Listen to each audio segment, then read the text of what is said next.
Good morning everyone. Sabi po dito sa DENR Administrative Order number 2014-02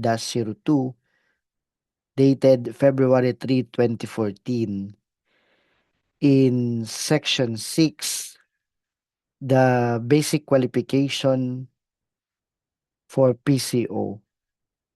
In item number 1, letter C, qualification requirements for PCOs has completed the basic PCO training course by an EMB recognized training organization or institution within the last 3 years.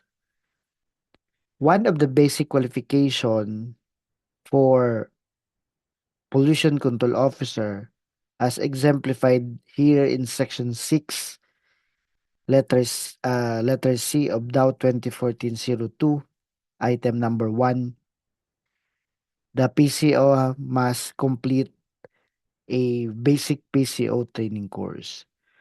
And on section 8, it says here, for the purpose of accreditation, section 8, accreditation of PCO, the managing head or his or duly authorized representative shall submit to the concerned EMB regional office the following requirements for the accreditation of his or her PCO and pay the pricing fee in the amount of 500 pesos to the concerned EMB regional office. Ano po ito? Letter of appointment or designation as PCO of the establishment, curriculum vitae with ID picture of the appointed or designated PCO, notarized affidavit of joint undertaking of the PCO and the managing head, proof of the appointee's qualification such as certificate of training of basic PCO training, and for category B establishments include the valid PRC license. So naka-highlight dito sa section 8 ang certificate of training of basic PCO training as one of the requirements to be submitted to EMB regional office for accreditation of pollution control officer. So therefore, pag mag-a-apply tayo ng accreditation sa EMB regional office through online, so the pco.emb.gov.ph or the online PCO application system, among requirements na kailangang masatisfy ay yung ating training requirement. The training for pollution control officer. At syempre, meron ding sinasambit dito sa section 8.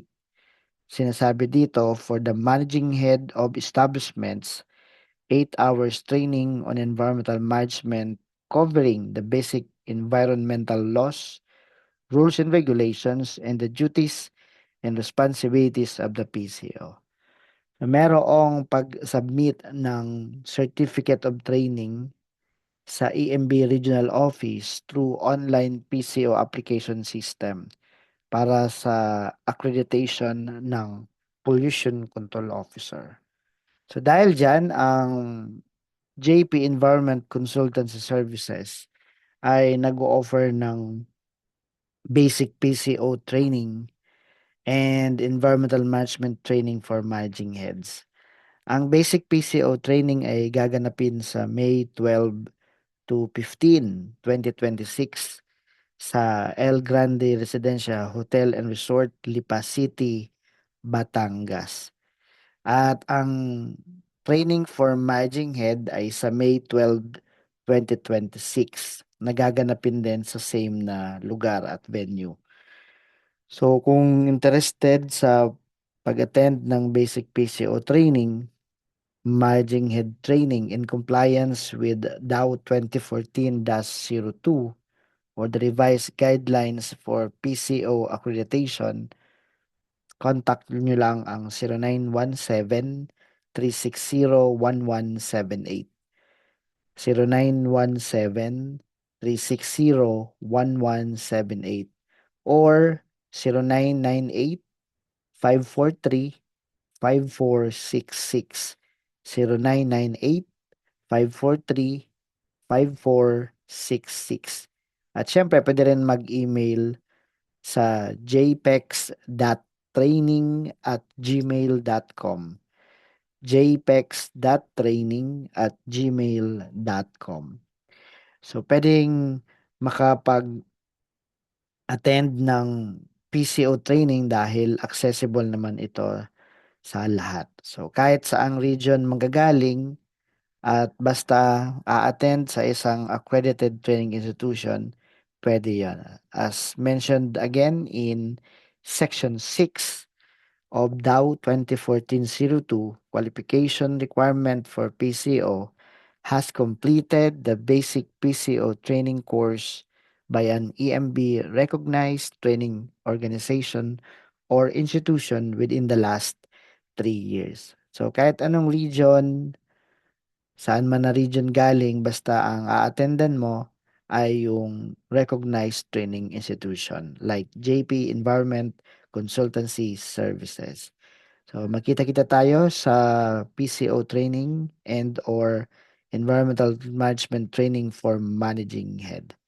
Thank you very much and God bless us all.